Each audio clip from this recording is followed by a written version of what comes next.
Kita lanjut dengan subtopik yang ketiga, yaitu sesar strike slip di sini.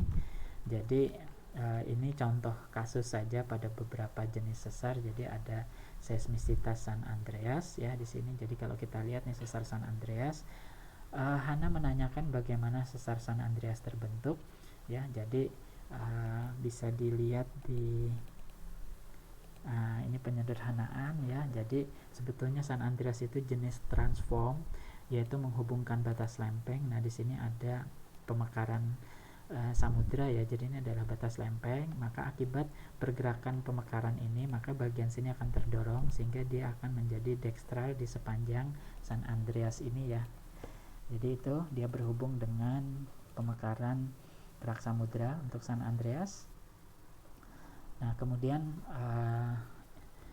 untuk model Karibia, jadi kita lihat di sini Karibia di sini juga berhubungan dengan subduksi yang ada di sini ya.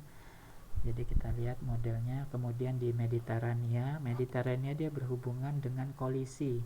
Jadi ini kolisi di daerah Zagros di sini ya. Maka akibat dorongan ini, maka bagian Anatolia ini ya, ini akan bergerak ke arah barat.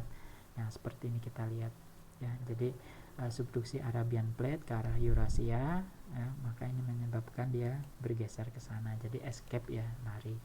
Kemudian ini sesar geser di Laut Mati. Ini dia berhubungan dengan pemekaran di Laut Merah ya. Laut Merah ini pemekaran.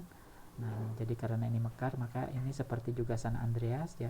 Di sini ini batas lempeng, maka ini akan didorong ke sana ya, ke arah timur laut. Jadilah sifatnya dia sinistral. Nah, kemudian Tibet. Nah, Tibet ini akibat kolisi. Jadi kolisi benua India dengan benua Eurasia ya. Maka akibatnya terbentuk tinggian Tibet dan Himalaya. Di sini kemudian ada lateral extrusion, itu artinya bongkah sini lari ke arah timur. Kemudian juga mengalami pemadatan atau orokinal bending karena ini dia ditekan dari kanan dan kiri. Bisa juga kemudian karena ini membentuk tinggian, dia radial spreading gitu ya, bergerak ke arah yang lebih rendah. Kemudian bisa juga dia bersifat oblik. Jadi ini beberapa tipe deformasi yang terjadi sekaligus di Himalaya, kompleks sekali. Baik, jadi itu untuk bagian segmen yang ketujuh ini, yaitu tentang strike slip basin. Jadi yang penting adalah di dalam zona strike slip tersebut ada bagian-bagian yang mengalami peregangan, maka kita akan punya di sana strike slip basin ya. Dan variasi strike slip basin ini juga bisa dipengaruhi oleh geometri dari struktur sekunder yang berkembang di dalam segmen-segmen strike slip tersebut.